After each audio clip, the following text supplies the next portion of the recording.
Well, welcome back to the Pastors Podcast and this special annual edition of the Pastors Podcast where we walk through the entire budget line by line. It's that time of the year, guys. That's the DJ air horn. So good. That's the excitement for people. Matt's not here, so I appreciate it. Listen, I thought it was Matt. Where is he? Where did he jump in? That's right. Yeah. That's right. We were more shocked by Brian doing it than the noise itself. Yeah, I think that was a I'm rarely surprise. the comic relief, but that's the situation I find myself in now. He looked around the room and was like, somebody's got to do it. I can. Good job. I'm proud of you. those- How did that feel? Too much is given. Well, they've all kind of introduced themselves as already, but Pastor José is here, Pastor Brian and Steph Moss. Hi, guys.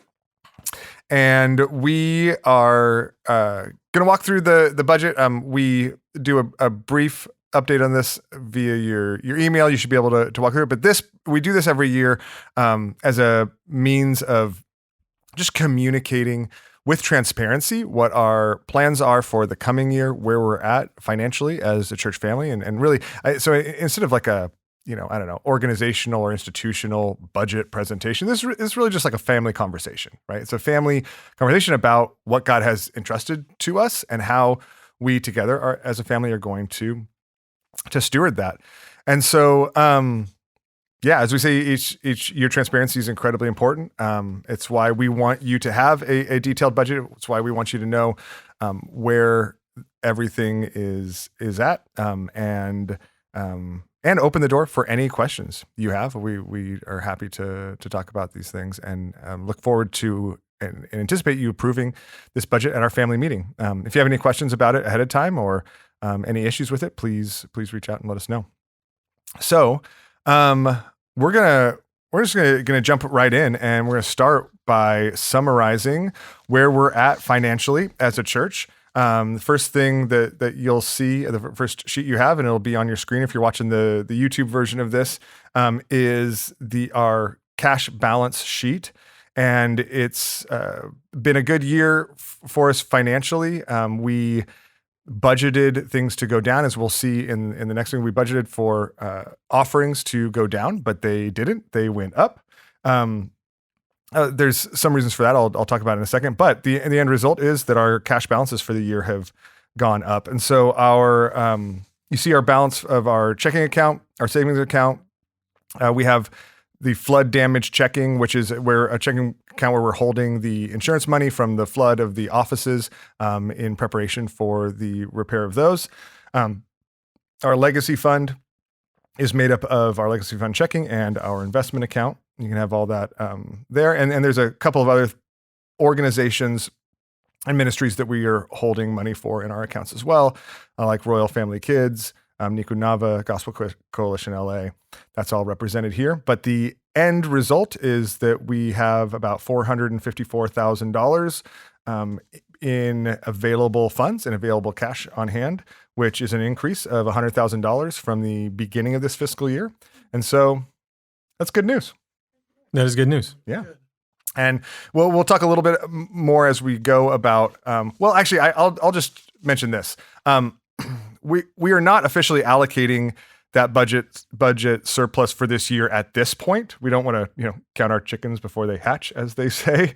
But at the end of the fiscal year, if there is as we anticipate there being a budget surplus, the elders will sit down and determine exactly how to allocate that, and we'll communicate that to you as members. That will probably be a part, I would imagine, of our September family meeting once all the dust settles and we are able to have those conversations. But there's essentially two areas where we are. Number one is just keeping that a portion of that money in our accounts, because it allows us to, in one sense can look like a lot of money in the accounts, but when you're talking about a budget our size, that allows us to weather the natural ups and downs throughout the fiscal year, where there's some some months where more comes in, some months when less comes in, but our expenses oftentimes stay the same. And so that allows us to weather the ups and downs. And then secondly, we are increasingly looking to set aside some of money, and we'll talk about this a little bit later, but for large facility needs, particularly repair needs, so not improvement needs and things like that we get to fund from the legacy fund, but some repair needs and building a savings account for that specifically. We'll talk about that in a few minutes, but yeah. So if you turn the pages then to the first page, kind of the summary page of this year's budget, you'll see the summary of the last few fiscal years, what we brought in actually in 2020, 2021, 2022, et cetera. I was going to read them all and decided that I shouldn't be reading all those numbers. It's a smart move. And then, Got a lot of numbers already. And you'll see both our budgeted, what we budgeted for this last fiscal year and our projected. We are projected to bring in over $200,000 more than we budgeted to bring in offerings. And so the Lord's been incredibly generous. And that's why I'm talking about the surplus. We anticipate having a surplus at the end of the year, and what we're looking for that. And then building from that, we're forecasting a 2% increase in offerings, just a modest 2% increase that would bring our forecasted offerings for next fiscal year. Again, if you're new to this, thanks for listening. First of all, I'm pretty stinking impressed. But our fiscal year runs July to June. And so our forecast for next July to June, July 2024 to 2025, our forecasted general offerings is $1,625,000, facility use fees of $35,000, and mission house rent of $10,000, and miscellaneous income of about $5,000. And so then in expenses, you see the different categories, and we'll walk through each of these categories one by one as we go. But that's that's where we're at. I mean, you will notice. I mean, it's not an insignificant increase. We budgeted an 8% decrease in our budget, and then received an 8% increase. And so, in one sense, that teaches us. But we see that just giving ebbs and flows throughout the months, throughout the years. But God continues to be really gracious to us, and we're incredibly thankful for that. It's allowed us to restore everything that we had planned to cut last year. We had a lot of hard conversations last year. Actually, this budget conversation last year was complicated, and there was a lot of sacrifice built into it. And so we've been able to restore all of that and take and also, as we do that, and then you'll see that in our budget, keep up with some of the just natural increases of inflation that everybody's experiencing as well. So, yeah, thank you for that. Thanks for your faithfulness, and we thank God for the work that He's doing. Any questions about that? Am I missing anything? Okay, That's good. all right. So on the graph page, you'll see just a breakdown of these different areas in our budget and a comparison of our historical budgets, our actual general offerings and our budgeted offerings. Again, we're learning more and more, but for the last decade, better part of the last decade, giving just continues to be really consistent and increasing, and we're super, super thankful for that. As the church continues to grow and develop, it's really exciting to see. So on the first section, the area is our pastors' salaries. Our pastors' salaries have remained the same over the last 4 or 5 years, and really had one increase in the last 7 years. And our non-vocational pastors, one of the things that was really important to them, they conveyed was to write in a 5% cost of living adjustment for our pastors this year. And so that's the basis of the increase from last fiscal year to this fiscal year. Pastor Matt's decreased just, you may notice that, may be like, oh, what's going on there? Like, part of that's just to reflect the balance of his time and his time allotment, as he's technically bivocational between his job with their family business and his job as a pastor here. And other than that, everything else is pretty much pretty much stays the same. So if you have any questions about that, I know our non-vocational pastors, this was really important to them, and they would love to talk to you about. Actually, they'd love the opportunity to talk. Some of them wanted an entire podcast episode dedicated to pastoral salaries. Maybe at some point. At this point, I said we're just gonna do this. Exactly. But they've thought about it a lot. They have a lot of thoughts on it, and I'm super thankful for that, for the ways in which they steward our and care for our church family that way.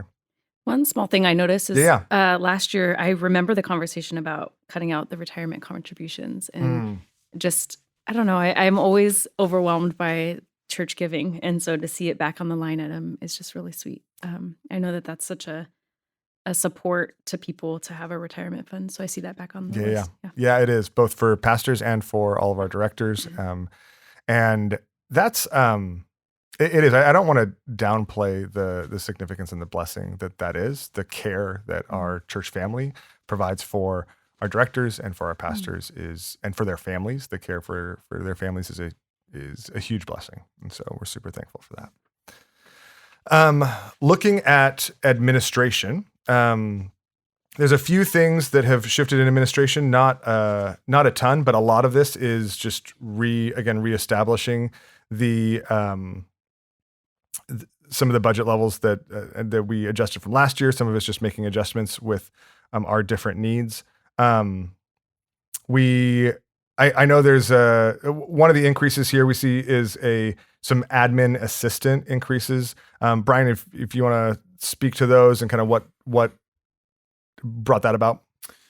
I get to have an assistant. I've had them before, and they keep getting ruthlessly stolen by other staff members.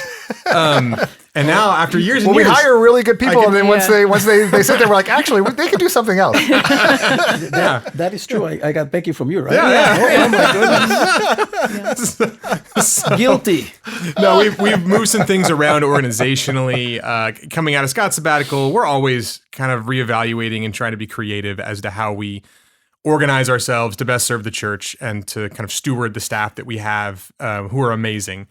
And so as we've done that, I've taken on some additional responsibilities, and we've moved some things around, and having a person for, around 10 hours a week who can help kind of facilitate what the staff does here at the church would be really just profoundly helpful. I think it would help the church. It's going to help the other staff. And in some ways that's due also to Steph, who was doing a phenomenal job of that, being freed up to develop our community center. So like a lot of the beautiful things we're going to see coming over the next several years in the community center have left kind of a need behind for someone to fill in that role. Yeah, I mean that's one of the most significant things, right? We did not completely fill that role last year. Yeah. Well, last year we were tightening everything too. Exactly. So we just kind of took the benefit, but a lot of the things that were getting done still needed to get done, and so this helps us to restore back towards where we were before, and so it's a huge blessing. The change, even specifically in the staff HR one, is we brought Mariana onto her position in, I think it was October. So this just represents or November, and so this represents a full year of essentially the same thing. She's crushing it, and she's such a blessing. Such a blessing. Yeah, such a blessing. So other than that, we also restored our staff Christmas gifts to where they were historically. Again, just as a blessing. A lot of this is just a restoration of where we've been historically. And so that's, I know, a huge blessing to our staff as well. And while we're here, I'm going to make another statement about credit card fees. Oh. Just going to do it. Every year. Because here's the thing. We decreased. Hold on. Listen. All right. I think if you're listening to this, you need to be our conduits to other people. Actually, that's a good. I think if you're if you've made it this far into the budget podcast, you probably think don't, about finances such that you probably are someone who's like, you know what? I don't want my giving money to go to a credit card company. I want to find some other way to do it. Or if I love the convenience so much, I want to pay for it by adding 3%, whatever it is. I think you need to be our messengers, our ambassadors to other people in the church who just aren't as financially savvy possibly as you are. I mean, in some ways I'm being a little bit, hyperbolic, but I'm also totally serious. Some people just don't understand, and for legitimate reasons, that a lot of the money that's given online, if you use a credit card, 3% or some number like that, right? Yeah. Goes to the credit card company. And so basically like your giving is being diluted by giving money to a credit card company, just kind of for providing that service, that convenient service. And so there are other ways to give. You can give through like an ACH transfers through your bank. That I think also has a much smaller It's fee. very, very minimal. I don't even know if there is one. Actually. And there's also ways you can bill even have pay. Like bill pay from your bank, cut through your check. bank. Like there's just nothing. Yeah. Basically just ways of making sure that people sacrifice to give money. Like that's not unknown to us. And I think we really appreciate, and maybe some places don't, but we talk all the time about how much of a sacrifice it is for people to give to the church in a hard city, a financially difficult city. Like it's hard here. People giving, the idea that some of that sacrifice is going to a credit card company and not to where you want it to go, to me is just kind of it's not okay. And so if there's a way for you to do something on your end to adjust how you're giving to allow for the maximum amount of what you're giving to reach its intended target, and that sacrifice to be honored that way, I think that's actually important. It's not just about us not having to pay an extra or lose an extra 3%. To me, it really is about you are sacrificing something, and I think it's worthwhile to direct that sacrifice in a way that honors what you're doing. So if you aren't doing that, I'd encourage you to explore that. It's pretty easy, I think, to do. But I really do think that if you're listening to this, you're probably doing it already.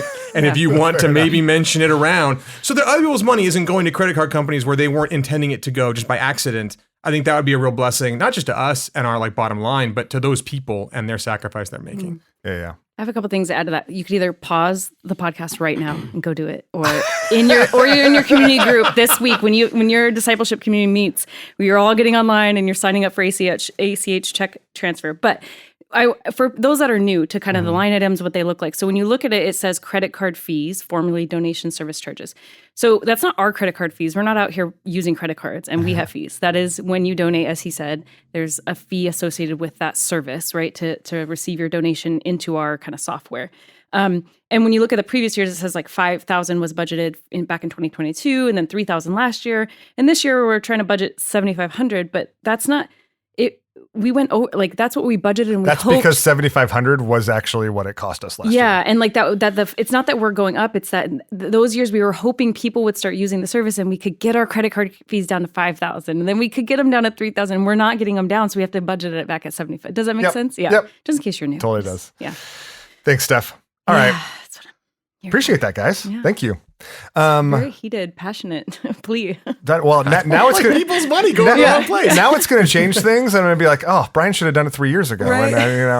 And, we do this with each other. Actually, this is how we just evaluate the quality of teaching. Inside baseball. I just want to add one more thing in the same subject. We know that everybody's busy. We know that everybody, it's the small details of life like this. So they're so easily passed. And so that's why I'm glad that we're bringing it out there and put it out there that we would like to save this. Not to cast blame, but it's just those little details, they do add up. Mm-hmm. And we're just making you aware. This is there's a better way of doing this. Yeah, absolutely. Thanks, Jose. All right, so enough of administration. Everybody's favorite. Now we're going to talk about our facilities budget, which, if you look at the bottom line, increased significantly this year from last year. But again, one of the things, actually, how we made the cuts we felt like we needed to make last year was by taking a lot of our facility expenses out of the budget. That's not sustainable long term. No, it is not. You can't just not do some of this stuff. And so we've put some of this back in, and we'll take a look at this. One of the things that we increased back was landscaping services. We put that back into the budget.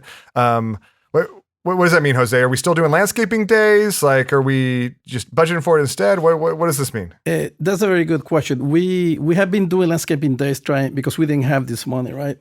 And we decided to cut landscape services altogether, and then because we were in a pinch, and that makes sense.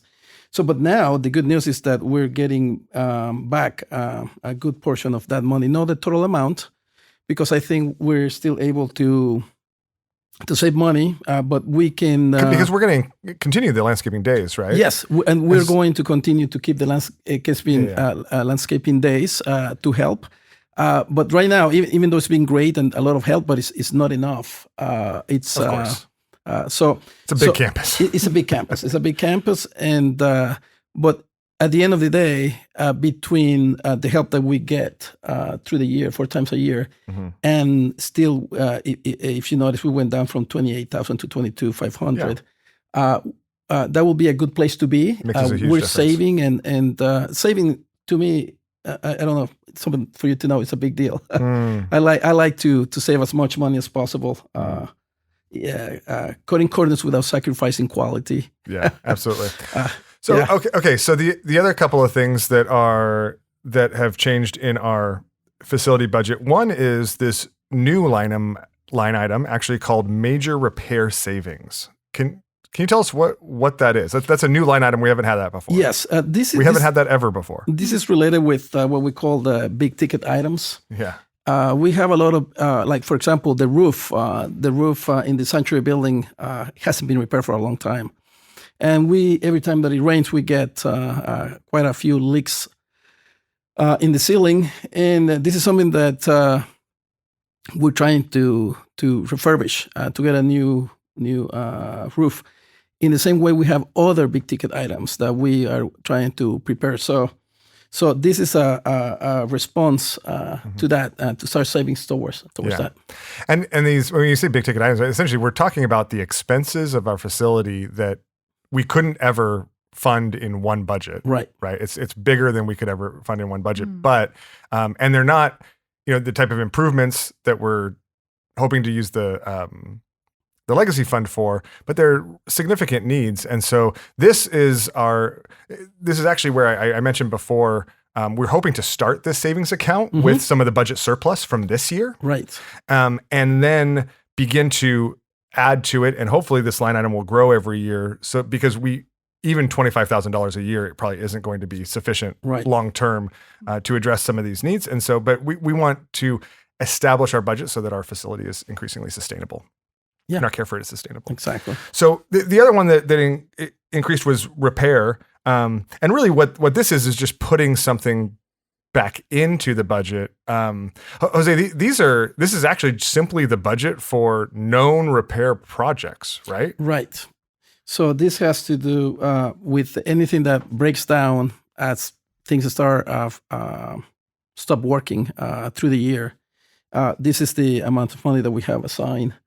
And and then these will address the things that we even know right now need to be addressed and fixed. And so thankful for that. So thankful for your most people have no idea how hard Jose. Becky and Jose have to work to keep this place standing, and how many. There's a little chat that we have on staff of hey, it's let us know if something's not working or needs a repair, and it's just blowing up our phones because it's a huge campus and it's old, and so the way that they have to balance all of these things, and they've had to do it for years without a lot of money to back it up. It's been profoundly difficult. So to me, this is like a baseline, maybe even below a good threshold of where we ought to be, just given the blessing of a campus we have. If you think about West Los Angeles, having almost a square city block here is just crazy. No one has the privilege of this, and we have to use it well, and we can't use it well if it falls down. So this is just something that a lot of people don't notice where this money goes because it's keeping things going, but they should know the value of putting this money where it goes so that we can actually be, as a church community, good stewards of this place. Yeah. No one has this.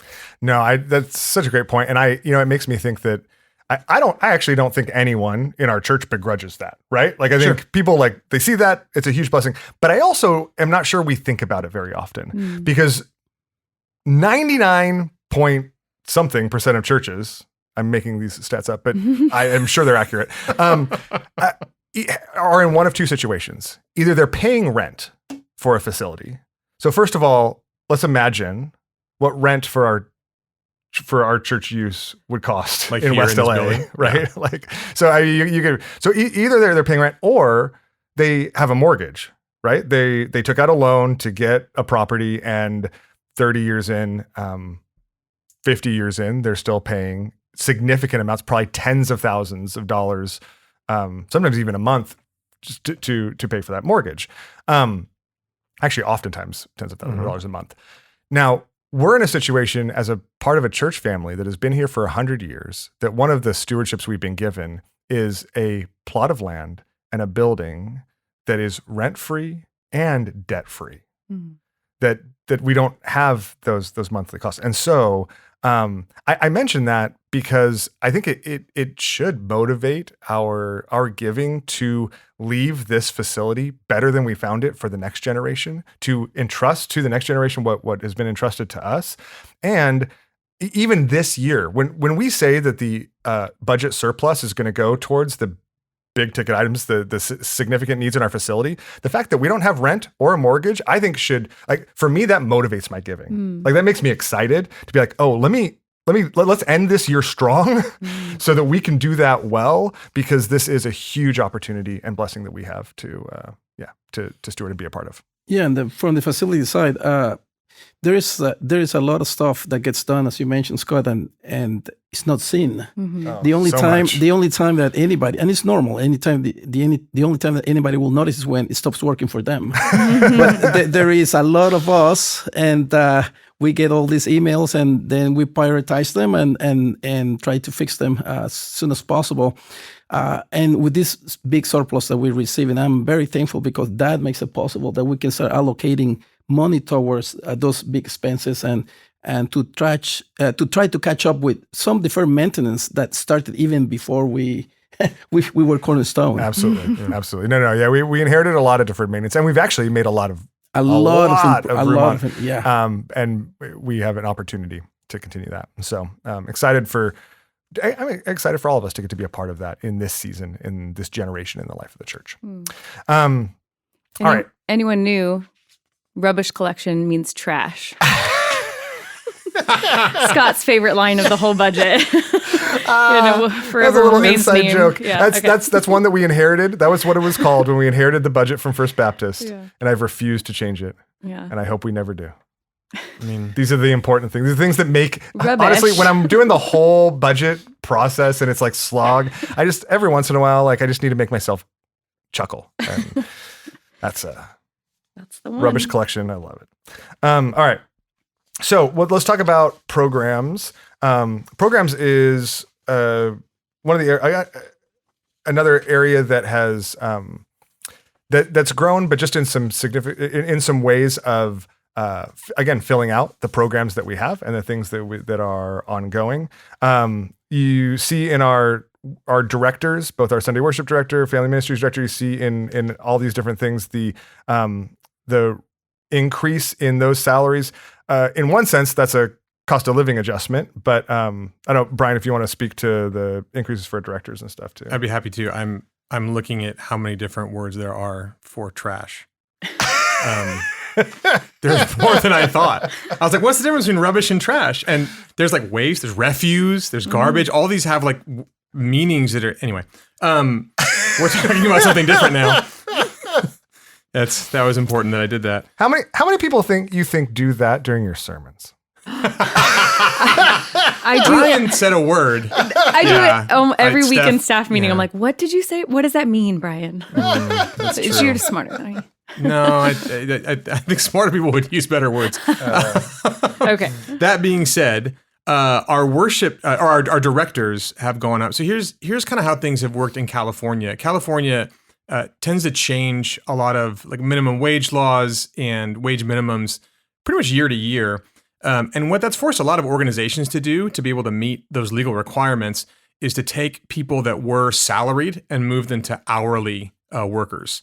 And because we didn't want to do that to our directors, we decided we're going to keep them as salaried workers because they get benefits. There's all sorts of benefits that come with being a salaried worker for a full-time job.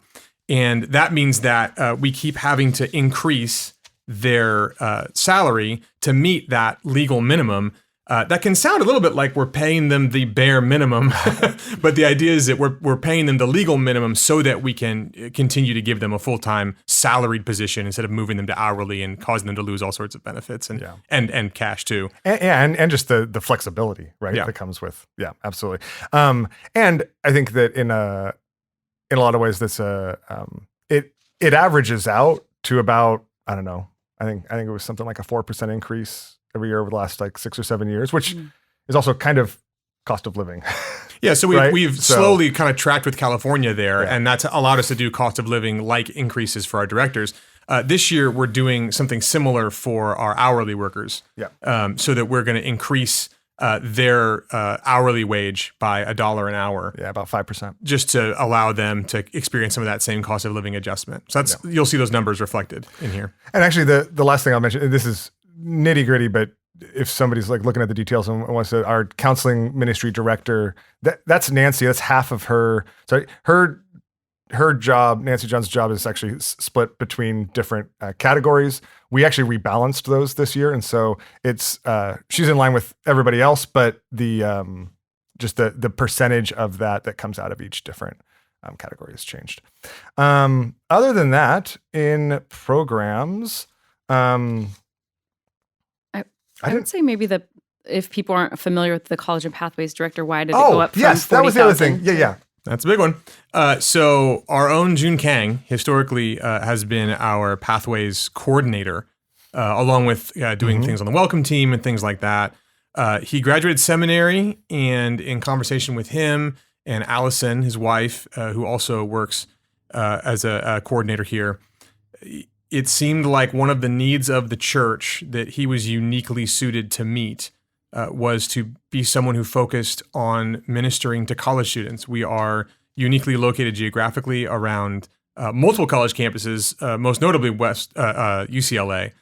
And that's, as we've seen more college students kind of come to our services, having someone who can focus on them and their needs and integrating them into the life of the church more broadly seemed like a really good move to make. It also seemed like a great idea for June as he heads towards what looks like vocational pastoral ministry. It's a very logical next step. And so the stars kind of aligned on that, and we were able to bring him on as the College and Pathways Director. So some of his job description stays the same. There's additional things about college students. That's all kind of nitty-gritty details. But overall, I'm really excited to see June step into a full-time role where he gets to focus on pastoral ministry to a really unique group of people in our midst. Yeah. It's really, really exciting. And it seems like something the Lord has it's orchestrated in some really cool ways. It's something we've been talking about for years, having somebody, again, I think we did in different iterations, but somebody, again, focused on college students. That's really that's exciting. a podcast, that's really right? exciting. Like that one we can actually do. Yeah, exactly. Yeah. Yeah, okay. That one we will do. It's different than the pastoral salaries. Yeah. Hey man, Sato's going to arm wrestle you on that. Okay, if Steven wants to do it, then this is what I'm it. saying. This is why I can't just say no out of hand. You know. All right. So, all right. So the only other couple things I would you might notice, it might look like child care expenses are decreasing in some areas. That's actually just a accounting change. What we're utilizing paid childcare workers for shifted this year as our strategies and as the needs shifted. And so we've shifted that from some Sunday morning stuff to we're using them mainly for like family meetings, equipping, stuff like that. And so that's overall, those budgets are basically the same with the same 5% increases, but the categories of that just changed. And then the last thing I'll mention is you'll see again, like normal, we budget for all of our retreats and camps to pay for themselves. But it's going to be an exciting fiscal year. We've got the women's retreat coming up in the fall. We've got a all church retreat, hope Lord willing, coming up next spring 2025. And youth camp in the early winter 2025. And so, yeah, a lot of exciting stuff. All right. Any questions on programs? We catch everything there? Sounds good. All right. And last but not least, we want to talk about missional partnerships. So these are the partners, both globally and locally, that we support. And Steph would love to hear your thoughts. I know a lot of this has stayed the same, but but yeah, any things you want to point out in here? Nothing too significant. I mean, at the top, if you're new, that top role is my role. It's renamed. I'm the director of our partnerships, and I'm funded under a legacy fund, not within this budget line item. Yeah. So I don't volunteer in this role, although I probably still would if I didn't need to survive in LA. I love my job. Okay, so we kept a lot of our key global partners the same, as you can see across the board. Key local partners are the same. Some of maybe the titling is maybe new. I can't remember if we did these titles last year. I think we did. I think we inserted it last year. Introduced them last year. That's the right word. That was the word I was looking for. And we do like to keep a record of 3 years. So imagine LA, you see them under developing partners, and why we keep them on, even though there's a 0 the last 2 years, is just because we like to kind of show the progression. So we still partner with them in unique ways, but we're not kind of funding a development with them right now. And so that's why you see that off of there. But there's nothing really major. Our church planning and multiplication section, those things are funded in other ways, or there's not a need for them. And so and then benevolence ministry. So last year it was at 0, but that's because we had some money left in our COVID-19 fund. And so we were able to still give toward benevolence needs in the last year. It just came out of a different line item. And then we brought it back under the missional partnerships this year, and with the same amount that we had in the account last year. So yeah, absolutely. That's it. And then former partners are people that have, oftentimes it's because they've retired and come off the field. So you see them, we just continue to track them for at least 3 fiscal years until they come off the budget line item. And that's it. Mine was boring, but it's really the best part of the budget. Awesome. That's so exciting. There's so many different things going on. And I mean, we've got a lot going on this coming year in regards to our partners as well. We've got some visiting, and you're going to be hearing more and more about, as you have been. We've been doing the Living on Mission cohort, which has been huge, and there's a lot of different fruit from that. We've got a trip to Guatemala coming up this summer. Yes, we do. A trip to Uganda coming up in the fall. And just a lot of continued work. And so I'm really, really, really excited about that. Yeah. So, that is our budget as a whole. That's our plan for next year. This budget has been reviewed, edited, and approved by the elders, and so we are submitting it to you as the church members for approval at our family meeting coming up on June 2nd. So we're excited for that. If you have any questions about that, if you have any concerns, if there's any reason why you don't feel comfortable supporting that, and committing to that, we would just ask that you let us know ahead of time, and we'd love to talk with you through that. We'd love to engage with you and have the opportunity to talk through why we think this is important, and if I don't know, maybe if you see something we don't, make a shift if we need to. Also, though, we also want to clarify just what it is when the members approve the budget. We're not just simply asking you to kind of rubber stamp things, I don't know, looks good. We trust you. But really what this is us as a family, as a church family, committing to meet this budget. We're saying, yes, this is realistic for what God has entrusted to us. And we together are all committing to sacrificially give towards meeting and fulfilling this budget, that we're going to make these commitments this year, make these staffing commitments, these facility commitments, these commitments to our partners. We're going to make these for the next year, and that we are committed together to meet that budget. And I think it's helpful to think about the piece of that each one of us as members of the church carry. The responsibility, the stewardship that each one of us is a part of this. And so we hope gives a meaning and richness and specificity to your giving, that it's not just kind of done either haphazardly or even just rote, but that these are the things that you recognize you are sacrificing for, that God has called us together as a church family to sacrifice, to facilitate. So with that, the last thing I want to talk about is the Legacy Fund, and just give you an update on the Legacy Fund. And so if you are new or listening for the first time, this is all new to you. First of all, again, thanks for making it this far. Now I'm really impressed. Secondly, Our legacy fund was founded, 10 years ago, maybe about 10 years ago, through a bequest given to the church. And in it, we established this fund that this is what we do with all bequests given to the church. So if you pass away and through your estate leave funds to the church, they don't become just a part of our regular budget. We don't hold on to them as some safety net so that we can just, make things easier over the long haul. But we commit to do two things with those funds. If you leave a bequest to the church, 50% of those funds will go towards the development of our facility. It's a gift.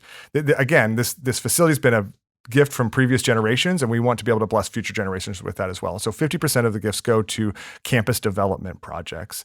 And the other 50% of legacy funds go to overseas and church planting efforts with an emphasis on infrastructure and startup projects. So it goes to church planting or infrastructure for our different global partners. It goes to school buildings and missionary homes and like I said, church planting efforts and multiplication efforts. It's going towards, as we think about startup efforts, it's going towards the startup of our community center. Our legacy fund is what makes it possible for us to invest in the startup of our community center right now. And so in our previous fiscal year, we received we had received funds. We've received funds a few different times, and have been distributing that and stewarding it as God has called us to.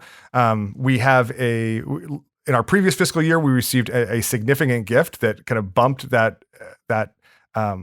fund back up significantly. And so it looks like, wow, you're holding on to a lot of money. But again, that's just because we spent what we had and the Lord continues to bring in money. And so now we also, though, try to do that in a planned and strategic way, so that we don't just get the money and just spend it as quick as possible, but try to see how we can do that well. And so we received in our last fiscal year a final installment of that gift from the estate of Marion Wells. And so you see that represented in the legacy fund summary sheet from the last year. This is just page 3 of the summary sheet. It's the most recent years. We will, in the email, send to you all the entire summary of the entire history of the legacy fund. But in this last year, you see we've spent funds on the community center development, like we talked about. We also spent some funds on campus projects, on smaller campus projects. That's because we brought that out of the budget and committed to, just for 1 year, do the repairs and improvements on the campus from the legacy fund. And then now, like we said, we've brought that line item back into the budget this year. Before the end of this fiscal year, we anticipate the other second half of our community center development funds being spent, and our final installment to the Shalom church plant. And so those will also be going. So we estimate that by the end of fiscal year, the legacy fund will be about $2 million, almost evenly split between in remaining funds between the facility projects and the mission projects. So we've got a lot more to come on how we utilize that, both the community center development, hopefully some projects on the actual building in the community center. Once we establish the needs, we have our office renovations, the administration building renovations that are a part of that as well, that have been waiting since the flood. That's all a part of that. The recent flood. Yeah, not the Noah one. Ever since the flood. Not the capital F flood, but the great cornerstone flood. And on the, so actually, I will clarify. Some of that is the community center stuff is on the mission side. The administration building is on the facility side, and these are also funds that we're hoping for future church plants. And we are increasingly looking at opportunities for infrastructure projects with our global partners. And so you'll be hearing more and more about that. If you have any questions about the Legacy Fund, please feel free to reach out. We'd love to know. And we would also just invite you to, just as those in the generations that have come before us have blessed this church in this moment via this means, I would encourage you to strongly consider, to prayerfully consider identifying the church as a beneficiary, as a significant beneficiary in your estate, for if and when you do pass, that God would steward those funds that way. It's been an incredible blessing. I know it's an incredible blessing to all of those who have done that. And it's an incredible blessing to the generation of the church. And so it's another thing that we can do for future generations as well. Yeah. I think that's all I got, guys. You did it. Oh, I don't have the air horn ready. I should have had it ready for the end. That's when you do the clap. Right? He's done. I will say the legacy thing. As a member, I remember when LaDonna? Nope. Marion? Nope. Lois King. Lois King. I remember when she passed and just how she thought she had this humble little home and that it gave this ginormous gift, and how every time I think of the legacy fund, I think of her and I think of, man, could she imagine how many generations of people and churches and plants and projects, not just locally, but globally, have gone out from this woman who is no longer with us on earth, right? But just how her faithfulness continues to just be a blessing to this. Yeah, it's just to God's kingdom. There's no words. It's incredible. And I know for new people, maybe, you didn't get to know her, you weren't here when it happened, but then Marion Wells and, people are doing this, and it really is incredible how it continues to give to future generations. And absolutely. Yeah. Absolutely. We praise God. I mean, you see it throughout the New Testament, right? Just so much praise, giving results in praise to God. It results in worship from you. It results in worship from the recipients. It results in all sorts of glory to God when we sacrifice what we could do on earth, and in that sense, store up our treasures in heaven. It's a huge blessing. It's a huge joy.